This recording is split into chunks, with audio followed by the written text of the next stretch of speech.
Good afternoon, and thank you for joining us today for Connect and Share, our lunchtime webinar series. My name is Lisa Ostemacher, and I am the Communications and Training Specialist here at CEDM. The Connect and Share lunchtime webinar series happens monthly on a variety of topics related to community economic development. You do not have to participate on the live webinar to have access to those that have passed. All webinars are free and available to CEDM members on demand by going to cedm.info/resources. Today we're here to discuss the Energy Savers Multifamily Program. There's a lot of talk lately around green efficiency, building efficiency, and different programs available to help people achieve that. The Energy Savers Multifamily Program is new and available, and here to discuss it we have Tom O'Grady, the Michigan Safe Finance Consultant, Tim Stratsky, the Energy Savers Multifamily Marketing Consultant, and Ed Love with the Michigan Energy Options and the Program Manager for the Consumers Energy Multifamily Energy Savers. I'm going to introduce Ed. He's going to go over a brief overview of the program, and then we will do a little bit more of a discussion about the program, and you can ask questions as you'd like. Welcome, Ed. Thank you for being here today. I'm really looking forward to hearing more about this program. Okay. Well, the program was started with Consumers Energy, and Michigan Energy Options is an East Lansing-based nonprofit. And what the program does is it offers a one-stop energy efficiency program for affordable multifamily building owners.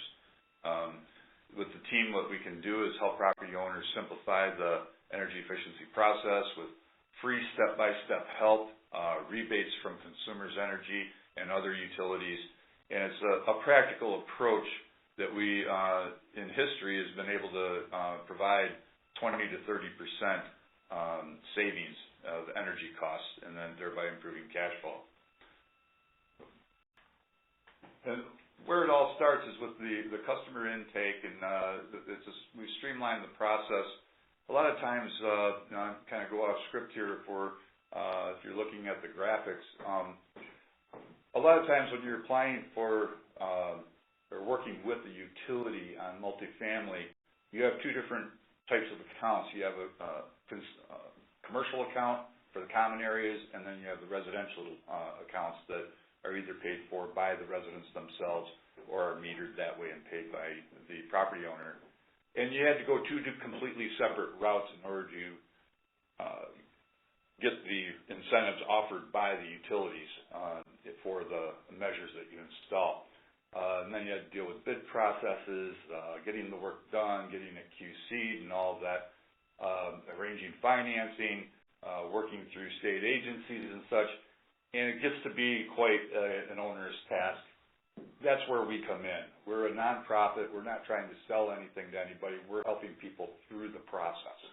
And so people can rely on us to provide them with real data that's going to make the economic case to them for energy efficiency.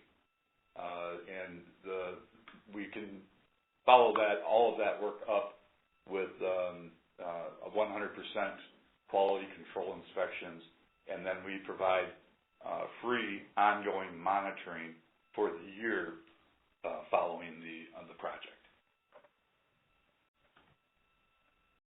The slide that's up right now is just as an example. I'm not going to go into detail on it. It's just a listing of the different measures that we've, at this one property that this sample property that we did. And we take into account the cost of it, what the savings are, what we're going to save in therms, what we're going to save in kilowatt hours, and what the simple payback for each of the items individually are, so that when we go back to the property owner or managers, they can accept the entire list or say, hey, it's a little bit outside of our means right now. What can we do within these sorts of means? And then we can pick up items out of the menu here or out of the proposal and move forward with those. So, Ed, the proposal includes a compilation of everything that's recommended, and then they can pick and choose from that? Correct. They're not required to commit to a certain amount or anything? No, they're not committed to commit to anything. To give you an example, we're doing one over in Ionia right now. where we are going to be doing the wall-mounted switches with occupancy sensors, parking lot lighting, floodlights, carport lighting, replacing ballasts and T12s in the hallways. We're also going to be doing some incandescent lamp stuff, but we're also going to be doing the building envelope, which is going to include additional insulation, vent baffles, and other things, and sealing some gaps around the elevator shaft. But we also recommended replacing the boilers. And, well, after we looked at it and found out more information from the owner, they were on a cycle to replace those 6 years from now. And so they weren't ready to do it right now. And so we were able to drop that line item out. They're not required to go with our recommendations or any of them at all.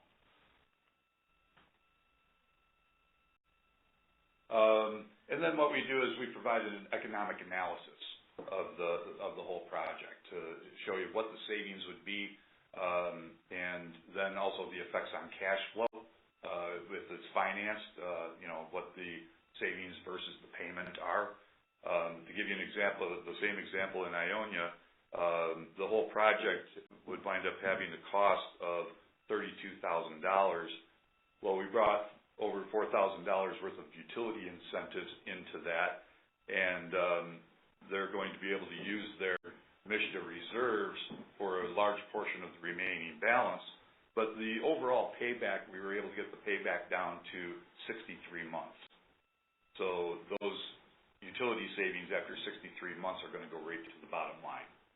Wow. Okay, so this measure shows them not only the monthly savings, but it kind of puts it in a realistic timeline for them so that they can understand how much more money is going then into their budget that they can use for other things. Correct. And there are a lot of other things that can contribute to the economic benefit of doing these upgrades and retrofits.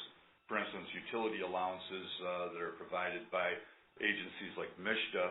If you have, let's say, a rent that is set at $700 a month and $100 of that is designated as utility allowance, well, if you're able to bring those actual expenses down below that, say $100 of this utility allowance, MSHDA is allowing you to transfer that through to rental income rather than having to reduce the utility allowance, the gross amount that they award for a unit. Right, and then I just start to think about some of the different psychological benefits too, or comfort level. If people are occupied in the house and they're in the home, multifamily units, so there might be multiple families there, and if they're have a more efficient boiler and their heat, of course their costs are better, but they're also more comfortable because their heat is not leaving through the windows and they're staying warmer. Right, and the comfort of the residents is important in order to keep them. And, tenant turnover is an economic cost. There's a cost associated with that. And so the other things that enter into it are rent stabilizations, income stabilization of your tenants in order to let them afford to make the payments that you're allowed to get on these properties. Right, so the benefit is more than just a line item in a monetary. Right, there's direct and then there's indirect. There's a lot of other things, yeah, that's really interesting. Right. Then what we do is it's a total support plan. We support with developing the plan, bidding the jobs out, oversight of the work, the quality control, making sure that everything is installed correctly, and then monitoring those energy savings afterwards so that if we don't hit the marks that we had anticipated, we can look into, well, why didn't we? Was there something that needs to be done in addition to that, or is it just something that we weren't able to account for, and then we look to address that? That might involve calling the contractor back in to do the work as specified. Now, if you have to call back the contractor and do the work as specified, or if you have to, all the things that are associated with that, is that a cost that's on the person or the organization that's doing this, or is that part of the whole program? That's part of the contractor agreement that we would have with that participating contractor, that they have to perform to certain specs, or they have to come back and fix it. Otherwise, they won't be in the program for very long. And so you have a list of people that you have kind of researched and you trust and you have agreements with that you always go to in each kind of geography I would, area of specialization? Yeah, I'd hesitate to say that we always go to, because a lot of property owners and developers and managers have their own contractors that they like to work with. And so we're more than open to getting bids from them. Sometimes contractors or property owners or managers, they don't even want to go to bid process. They just want to work with their contractor because they've worked with them for years. They trust them. And then so we have no problem working with their desires. So there is a lot of flexibility, it sounds like. Oh, absolutely. Which is great. Absolutely. Yeah, as long as they hit the QC marks that we set. Oh, okay. And do you, your QC marks that you set, is that different depending on a geography, or is that different? Do you kind of reevaluate that all the time or each year? I know that you're a pilot program, so maybe you haven't broached this yet. But... Yeah, well, for Michigan, for the most part, because we're mainly in the consumer's energy services territory, we're, not having to deal with a lot of different climates. Each building is rated and assessed on its own merits. Okay. So, as far as, and we rely on our auditors and our modelers and architects to come up with the proper solution that fits that building's needs the best and the most economically. So you don't have a set of standards that have been established by consumers or MISHKA or somebody, HUD, that is kind of driving this. It's more along the individual basis depending on what's happening. Yeah, although we definitely keep an eye and ear open to the requirements that HUD, MISHKA, and all these other agencies have, as well as some of the standards that are established through ResNet and different rating, building rating systems. So. The other thing, this slide just has to deal with, gives you a graph of the WeGoWise product. WeGoWise is a utility monitoring software application that really gives you a dashboard on what your real-time utility use is. So what we'll do is when someone is entering into the program, we ask them to either give us access to their online account so that we can figure out what their energy use index is, and so that we know what the before is. Then we can monitor through the WeGoWise product what their energy use is after, so that we can gauge the performance of the building. And this is something that is provided for free through the WeGoWise and the consumer's pilot. So is this something that applicants have access to once you've taken their information and put it in there? They can log in, or do you just provide them a report? No, they can log in and check it out themselves. They can slice it and dice it however they want, and we'll provide them guidance on how to interpret the data that's there. Okay. It's pretty straightforward, and almost all of it is graphic, so that's a nice thing. So you can see, you don't have to deal, with the math and the getting into, the kilowatt hours and therms and cross-reference to this. It's going to give you a real nice visual indication, although the data is there if you want to delve into it, but it's a nice visual indication of what your actual utility use is. This is where you spend too much money. Right. And at what time you spend time of year you spend too much money. That's right. Right. I just think back to when I got new windows and how much that made a difference in my utility expenses, and I just think about the hundreds of dollars that I spent each year that just went literally out the window before I had. In the right building, windows can make a big difference, although in general windows aren't a great payback, but in the right home or building, like mine was an 1887 home where the windows were flopping around in the sashes, so new windows made a huge difference. That's right. For me, too, my home was 1916. Oh, right. And then with the old boiler that needed to be replaced, I learned what heat was. And wow, that just improved my indirect and direct benefits. Right. So if you like organizations that try to work with partnerships, we are loaded with them. Our whole program, the whole process is modeled on a process that was started by a group called the Center for Neighborhood Technology in Chicago. and they're now known as Elevate Energy. And so they're helping us out with a lot of the logistics, the tracking, the behind-the-scenes work that needs to be done in setting up the structure of the program. We also have MISHDA is working. We're working with them on the WeGoWise pilot and bringing those properties into our pilot. And what that does is MISHDA has set up 30 DTE customers and 30 consumers, multifamily customers, with the WeGoWise product, and that's that utility tracking software that we discussed earlier. Then we also have, and NEI is the provider of the WeGoWise product.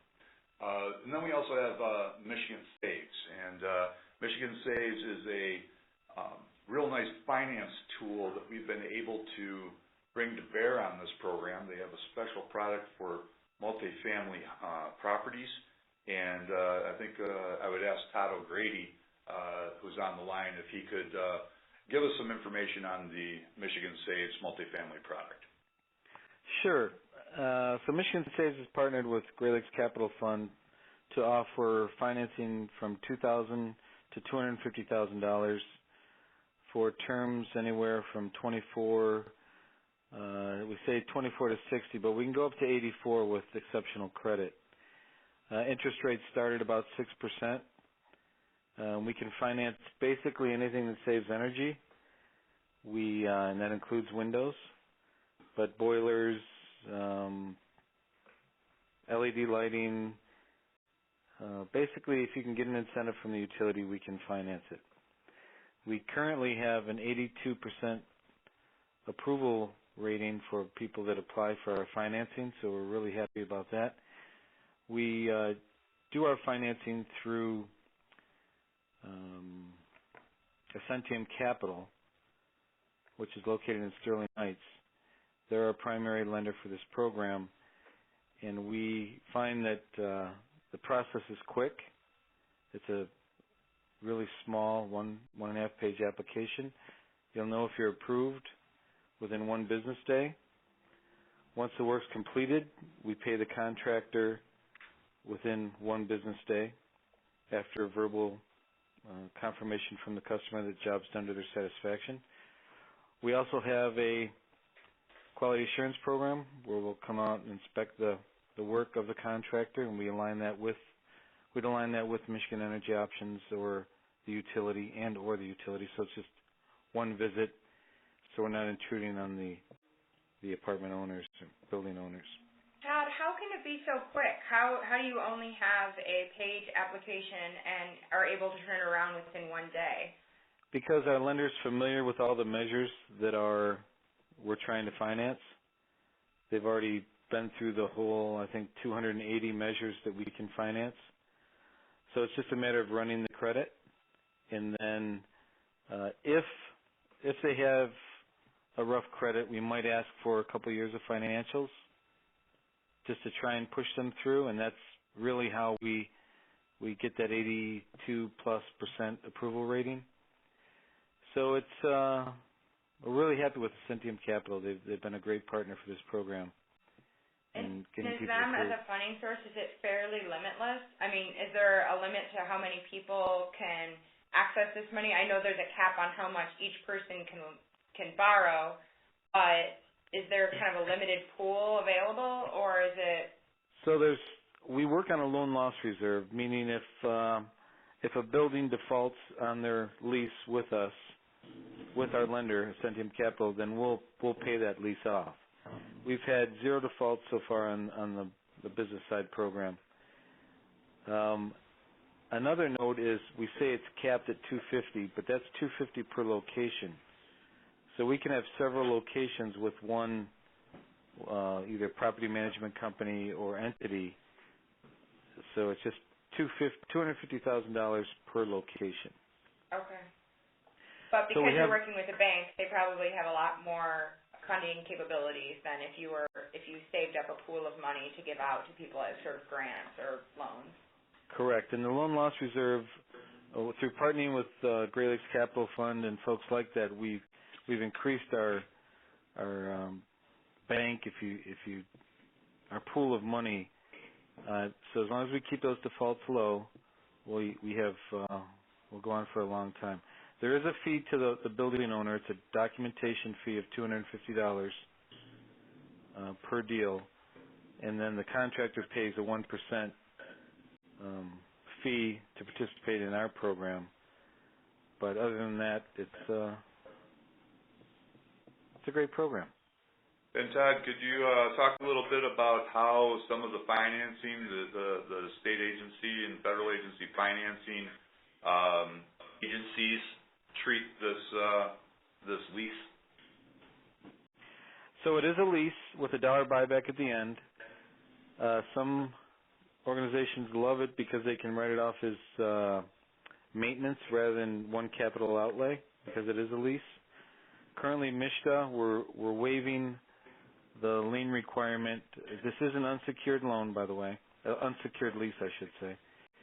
So currently with MSHDA, we've made an arrangement so the lender doesn't require that lien on the building because, after all, our loan loss reserve will be paying that off. We're working with HUD right now to have them do the same thing, and hopefully, fingers crossed, we have a meeting on that next week, and hopefully we'll be able to eliminate that barrier shortly. And we've also discussed this, if you will, quote, off-balance sheet sort of transaction with the USDA RD, and they seem willing to allow their properties to go down that road. Great. The only other note really is that there is a minimum number of units per property, and that you have to have at least 4 units in a property to qualify. It has to be a low-income property, and that's being defined for program purposes as at least 66% of the residents have to be earning below 200% of the federal poverty level. If you have any questions on that, we can definitely help you in determining the eligibility. But the other thing that we're able to do is there's a lot of green retrofit programs out there, and enterprise green communities, and all these programs that are establishing different standards will work within those programs to meet multiple goals. So that we can, to give you an example, we're doing one over in Flint right now. It's 136 units, 17 buildings, and they're going through the HUD Green Retrofit Program for multifamily. And what HUD didn't come in and do, they did a capital needs assessment, but they didn't actually do an energy audit. And that's what this program brings. The very first thing that we do is a free energy audit on the property. And there's no obligation on that. What we were able to find is that rim joists weren't accounted for being insulated. It had the building construction has a cantilevered floor system and soffit that needed insulation. Those types of things are going to bring real additional savings to their overall package, and in the long run, increase their green retrofit score. How did these people who are initially going through the process, Flint and Iona, you mentioned 2 examples. They're not finished yet because this is new and they just were accepted. How did they find out about you? A lot of it's happening through word of mouth, because I've been out talking to a lot of people about it. Right.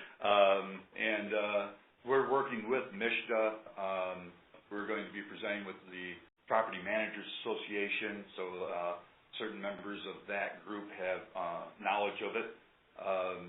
But mostly by word of mouth. And with the help, too, of Great Lakes Capital Fund and some of their asset managers, they've gotten the word out to their asset managers about the program. And when a person applies or an organization applies, say they fit all the criteria, what would make the application process easier for them, for you, for them, for everybody? If they could be prepared to provide us with up to 18 months of utility bills. Okay. That's very important so that we can establish the baseline for their property. All utilities?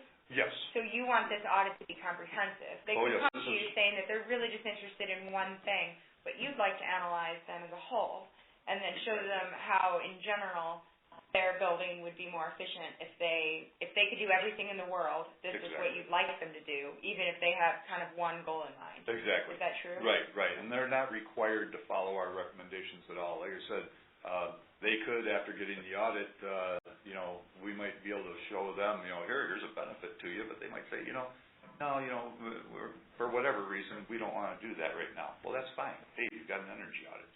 But a lot of times it opens some eyes and they say, oh, yeah, that's something we hadn't considered.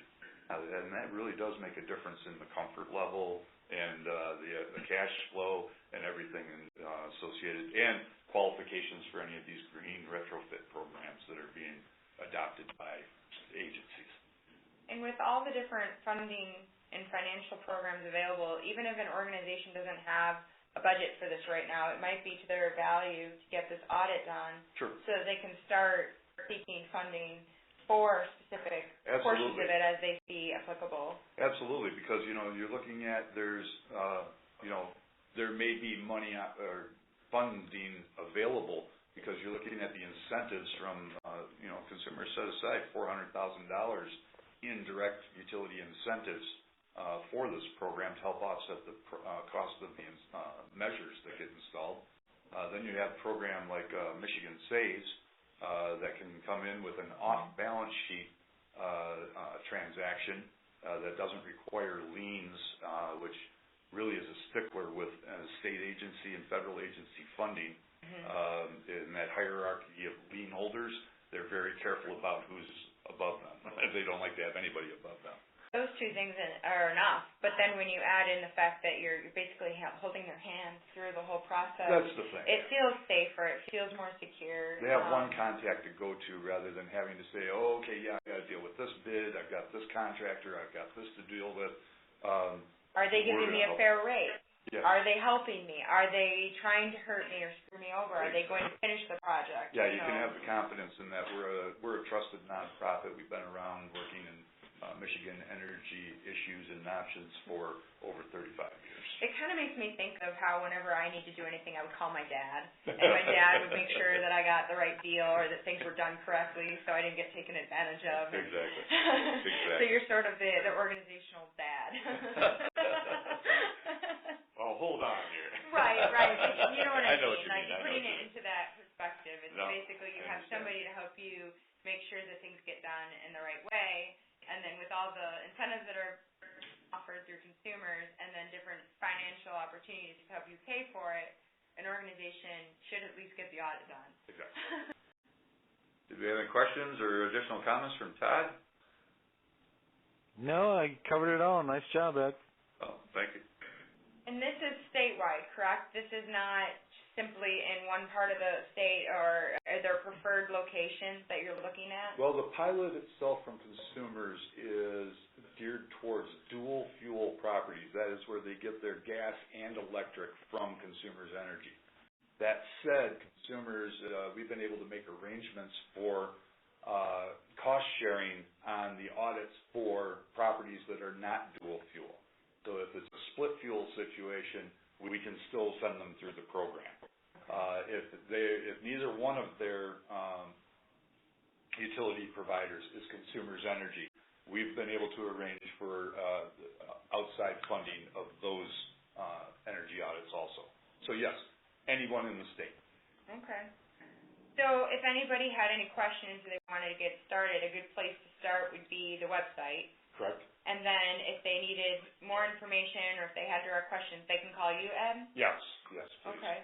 And then Todd can be contacted if anybody has any questions about the Michigan Saves program directly. Well, otherwise, is there anything else that if anybody was interested, you'd want them to know about for this program, what's available and what you would hope for them to do? One important part that people are probably wondering about, how long is this process going to take? There are several steps. You have the application, then we have to schedule the audit, perform the audit, prepare the report, the approval, get the bid solicitation, award the bid, get the financing in place. So there's a lot of steps. Hurry up and wait. Well, our goal is to keep it to less than 2 weeks between any step. Wow, that's great. So we're looking to move people through this process quickly. And the goals that were established by Consumers Energy for their pilot over the next 2 years are for us to touch 80 buildings. So it's a pretty ambitious goal, but as you can, that just tells you that it is also limited because of the amount of incentives that are attached to those 80 buildings. Wow, that's a lot, 80. Yeah, but call in soon because it won't take long to go through those incentives. No, that sounds great. Sounds like a really great program, and it sounds like every organization should take advantage of as much of it as they possibly can. Right, because there's no obligation on any part of it. You can stop the process whenever you want, but I think the process will wind up showing you that there's indeed an economic benefit, and also that those altruistic benefits that can provide good public relations within the community. Well, and with such a comprehensive group of participation and partnership about it, it sounds like it's leveraged to be successful. It's designed to help take organizations working to fulfill their mission to the next level in terms of efficiency. I think that sounds great. Great, thank you. Wonderful. Well, thank you, Todd. Thank you to Tim and Ed for being here today to discuss the Energy Savers Multifamily Program. This concludes another Connect and Share Lunchtime webinar discussing topics that help you help your communities.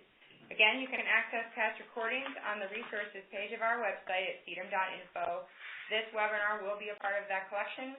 If you ever have any ideas for topics or suggestions for ways to connect you to resources that can help you, please feel free to contact me at lisa@cedum.info or 517-485-3588. Thanks again, and we'll talk with you soon.